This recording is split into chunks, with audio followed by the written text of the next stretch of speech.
So, Kirsten, why don't you give a little bit about my perspective. So it's obviously a great testament to this whole natural running piece that you're all here, and I think it's a great testament to John to bring this on and have you all here listening to the natural running piece of things. My background in this started. I did my PhD at the University of Virginia, and I worked under somebody by the name of Irene Davis, and she was a big proponent of orthotics and supportive shoes and pronation and stopping pronation and slowing it down and things like that. And that's how I started all my research, and really how I learned about biomechanics and things like that. And then ultimately, when we moved here, I still keep in touch with her all the time. And she had called a couple of years ago and said, "Hey, have you read this book? I know there's a new sort of movement out with natural running, and have you read this book called Born to Run?" And I thought, I'm going to get to it. I'll get to it, kind of thing. And I haven't gotten to it yet. And I said, and then she stopped and she goes, it's kind of changed the way I think about things. And that made me stop, because I thought, oh God, the way you think about things is the way you taught me to think about things. So now we're really having some problems here about what natural running is and what this all means. And so I said, fine, I'm going to read the book. And once I read the book, it really did start me thinking about it a little bit more, and started opening me up to a company like Newton's and some of these other minimalist shoes, and what that means, and what that means for the patients that I see and the consulting that I do. And it's sort of, again, a testament to John, because I think that, the shoe companies and stores like this have been all about pronation and supporting that. And it's kind of what I based my whole entire PhD on, supporting the foot. And now all of a sudden it's this paradigm shift, and we're not talking about that anymore. We're talking about getting back to basics. And I don't know, how many of you all are either barefoot or run in minimalist shoes today? About half or so.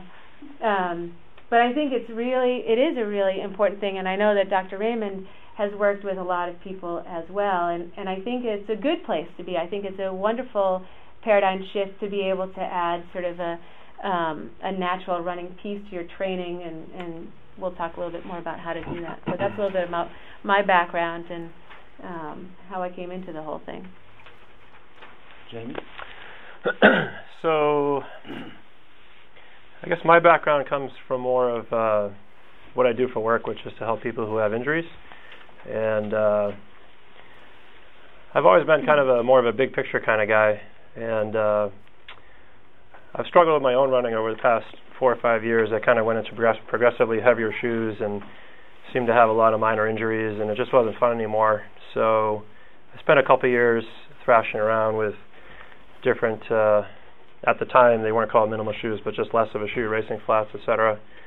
And I remember reading an excerpt from Born to Run that it was about to come out, and I knew at that moment, I pre-ordered it. I was like, this is it. I've been waiting for this book. I was actually a year before looking for this book. I knew there had to be a book that was kind of summarized a lot of these concepts, and it really made me realize that there are a lot of people out there who are smarter than I and have more experience, that this is legitimate. And the section on evolution really spoke to me. I think you can't go wrong in any health topic to go back to what our ancestors did. So to use an analogy for nutrition, I know I feel a lot better if I eat vegetables and eat meat versus Wonder Bread. So it just seemed to fit my way of thinking. And so I started experimenting. I kind of went barefoot, and not on the road so much, but on grass. And I feel like that's really when it clicked, when I found my best running form. And I guess that's my definition of natural running, is go back to where we all started, and then build from there. Find a shoe that doesn't interfere with your natural mechanics, if you're so inclined. I mean, it's not for everybody. I think it depends on how long you've been running and how much injuries or deficiencies you've accumulated over the years. But I mean, I see a range from people who are doing just fine with their current shoes and aren't looking to change anything, to people who are totally shut down and can't run anymore, and everything in between. So it's a viable option. It makes sense to me, and it's just about integrating it into what you do. For me, it's about the research also behind it, and so I have some papers for you, John, for anybody that's interested about it.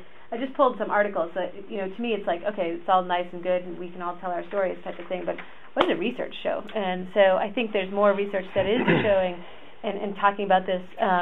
Danny had talked about Dr. Lieberman at Harvard, and he's got a great website if you guys have ever taken a look at it, and it's on some of the papers here, but it really shows about heel strike and forefoot striking and midfoot striking, and how the impact forces are just so much higher when you're striking through your heel, and how a cushioned heel is going to do that for you versus a shoe that is more of a minimalist shoe. You're going to, perhaps if you can change your mechanics to bring your center of gravity over your base of support, you're going to start to really decrease your impact forces so much. Well, from a retail perspective, in my own background, if you look at some of the shoes that we started out with in the 70s, Tiger Abori, the Tiger Jayhawks, those really minimalistic shoes that we were using, that's really where we started. And then my own background in shoe companies and working in them, we just got crazy with technology for the sake of technology. We had DMX, we had gel, we had air. You take a big airbag and put it into the heel, and it's going to alter your foot strike. It just is, And if you look at what Nike's doing today, you look at the Lunar Series, you look at their running line, it's all foam-based, and it's all based on the foot strike pattern. And, they came out with the Free. I'm using them as an example. Asics, the same thing. Reebok, oh my God, I can't even begin to tell you stories there. I remember we were launching DMX, and I was heading up running, and the Advanced Technologies group wouldn't tell us that the DMX pad was underneath. They had a stim pack underneath the sock liner that was made out of ambient air, and they wouldn't tell us, and we cut the shoe open. Were we not going to cut the shoe open?